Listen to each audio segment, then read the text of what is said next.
Assalamualaikum warahmatullahi wabarakatuh. Selamat pagi anak-anak. Apa kabar? Semoga anak-anak hari ini dalam keadaan sehat walafiat dan siap belajar dengan semangat.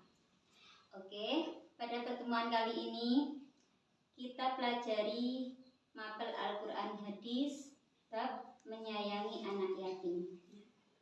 Pada pertemuan kali ini kita akan mempelajari hadis tentang menyayangi anak yatim. Kenapa kita harus belajar hadis tentang anak yatim? Maka yang menjadi tujuan kita mempelajari hadis tentang anak yatim ini, tentang menyayangi anak yatim ini, supaya yang pertama kita bisa menghafal dan melafalkan hadis tentang menyayangi anak yatim dengan benar. Yang kedua, kita bisa mencontoh perilaku Nabi, bagaimana sikap yang harus kita lakukan terhadap anak yatim. Sebelum kita memasuki materi selanjutnya, materi tentang anak yatim, kita perlu mengetahui ada tiga pengertian dasar tentang anak yatim. Yang pertama, siapakah anak yatim itu? Anak yatim itu adalah anak yang ditinggal, meninggal atau wafat ayahnya sebelum dia dewasa. Jadi, ketika dia masih berusia dini, dia sudah ditinggalkan oleh ayahnya, maka dia dinamakan sebagai anak yatim. Yang kedua, piatu. Siapakah piatu itu? Piatu itu adalah anak yang ditinggal, meninggal ibunya sewaktu masih kecil. Nah, dalam kondisi masih balita, masih kecil, dia sudah ditinggalkan wafat ibunya, maka dia disebut dengan piatu. Dan yang ketiga, yatim piatu. Siapakah yatim piatu ini? Yatim piatu ini adalah seorang anak yang ditinggal, meninggal ayah dan ibunya dalam keadaan masih kecil atau belum dewasa. Nah, dari pengertian tiga ini, apakah anak-anak sudah mengerti? Sudahkah bisa membedakannya? Sudah ya. Nah, kita lanjutkan pada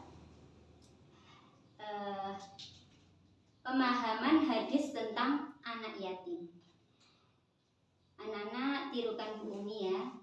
Coba didengarkan, Bu Umi akan membacakan hadis tentang menyayangi anak yatim dari Sahal bin Sa'ad. Bismillahirrahmanirrahim. An Sahl bin Sa'din radhiyallahu anhu qala Rasulullah sallallahu alaihi wasallam, ana wa kafilul yatimi fil jannati hakada, wa asyara bis sababati wal wusta wa farraja bainahuma, rawahul Bukhari.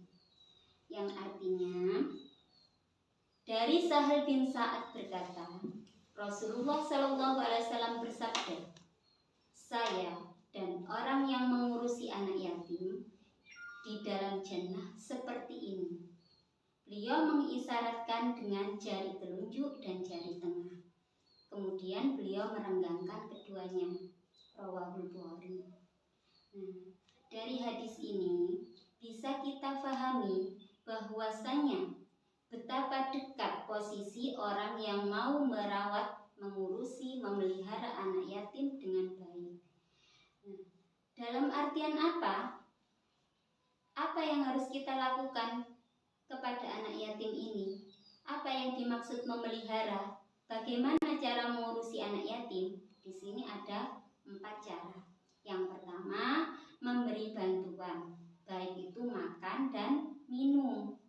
Kita memberikan bantuan makan dan minum kepada anak yatim. Yang kedua, poin yang kedua, cara mengurusi anak yatim itu dengan memberi tempat tinggal. Jadi, kita sebagai orang yang beriman, orang yang memiliki keimanan, keyakinan bahwa berbuat kebaikan sesama itu akan mendapatkan ganjaran, balasan kebaikan, maka kita diperintahkan, diasung untuk mau mengurusi anak yatim. Yang kedua, memberikan tempat tinggal yang baik. Yang ketiga, memberikan pendidikan, baik itu pendidikan formal dengan cara memasukkan ke sekolah-sekolah formal, atau yang kedua, pendidikan non formal dengan mengikut sertakan anak-anak dalam kegiatan mengaji di taman pendidikan Al-Quran atau di majelis-majelis ta'lim yang lain. Yang keempat, poin yang terakhir yang tak kalah penting adalah tidak boleh menghardik, menghina, mengeksploitasi, menindas anak yatim. Kalaupun kita sebagai orang yang berada di sekitar anak yatim ini tidak mau, tidak bisa, tidak mampu memberikan bantuan secara moral atau material, maka kita diasung untuk tidak menyakiti mereka, baik itu melalui ucapan atau melalui perbuatan. Apalagi kita menyalahgunakan harta yang dimiliki anak yatim. Nah, dari 4 poin ini kita sudah bisa memahami bagaimana cara melakukan kebaikan, bagaimana cara kita menyayangi, mengasihi, mencintai, mengurusi, memelihara anak yatim ini dengan baik. Selanjutnya, anak-anak, mari kita berlomba-lomba mencari kebaikan dengan cara menyayangi, mencintai, mengasihi anak yatim yang berada baik itu di sekeliling kita, di lingkungan rumah, di lingkungan sekolah, atau dimanapun yang kita temui. Baik, terakhir sebelum kita akhiri, mari kita buat kesimpulan dari pembelajaran kita hari ini, anak-anak. Apakah anak-anak sudah paham? Paham ya? Maka kita ambil kesimpulan dari pembelajaran kita hari ini. Yang pertama adalah kita harus berbuat baik kepada anak yatim. Yang kedua, dilarang untuk menyakiti anak yatim, baik itu melalui ucapan ataupun perbuatan.